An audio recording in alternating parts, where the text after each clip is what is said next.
ಸುಳ್ಳು ಒಂದು ದಿನ ಸತ್ಯನ ಕೇಳತಂತೆ. ಹೇ, ಇಬ್ರು ಸೇರಿ ಒಟ್ಟಿಗೆ ಸ್ನಾನ ಮಾಡೋಣವಾ ಇವತ್ತು ಅಂತ.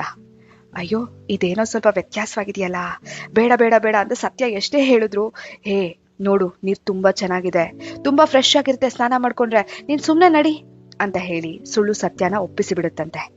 ಹೌದಲ್ವಾ, ನೀರ್ ತುಂಬಾ ಚೆನ್ನಾಗಿದೆ. ನೀರನ್ನ ಕುಡಿದು ನೋಡಿದಂತ ಸತ್ಯ, ಸರಿ ನಡಿ ಅಂತ ಹೇಳಿ ಬಟ್ಟೆ ಬಿಚ್ಚಿ ಸ್ನಾನಕ್ಕೆ ಹೋಗುತ್ತೆ. ಸುಳ್ಳು ಸತ್ಯ ಇಬ್ರು ಸ್ನಾನ ಮಾಡ್ತಾ ಇದ್ದಾರೆ. ಮುಖ ತೊಳೆಯುವ ಕ್ಷಣದಲ್ಲಿ ಕಣ್ಮುಚ್ಕೊಂಡಂತ ಸತ್ಯವನ್ನ ತಪ್ಪಿಸ್ಕೊಂಡು ಹೊರಗಡೆ ಬಂದು ಬಾತ್ರೂಮ್ ಬಾಗ್ಲನ್ನ ಲಾಕ್ ಮಾಡಿ ಸುಳ್ಳು ಸತ್ಯದ ಬಟ್ಟೆ ಹಾಕೊಂಡು ಸಮಾಜದೊಳಗಡೆ ಬಂದೇ ಬಿಡುತ್ತೆ. ಈ ಸಮಾಜವೆಲ್ಲ ಸತ್ಯದ ಬಟ್ಟೆ ಹಾಕಿಕೊಂಡ ಸುಳ್ಳನ್ನೇ ಗೌರವಿಸ್ತಾರೆ, ನಂಬಿಡ್ತಾರೆ, ನೋಡ್ತಾರೆ. ಬಟ್ಟೆ ಇಲ್ದೆ ನಾಚಿಕೊಂಡು ಬಾತ್ರೂಮಲ್ಲೇ ಉಳಿದು ಬಿಡುತ್ತೆ ಸತ್ಯ. ಹೇಗೋ ಆಗೋ ಈಗೋ ಮಾಡಿ ತಪ್ಪಿಸ್ಕೊಂಡು ಹೊರಗಡೆ ಬರೋ ಹೊತ್ತಿಗೆ ಸಮಾಜವೆಲ್ಲ ನಿರ್ವಸ್ತ್ರವಾಗಿರುವಂತ ಸತ್ಯನ ನೋಡಿ ಅಸಹ್ಯ ಪಟ್ಕೋತಾರೆ, ಬಹಿಷ್ಕರಿಸ್ತಾರೆ.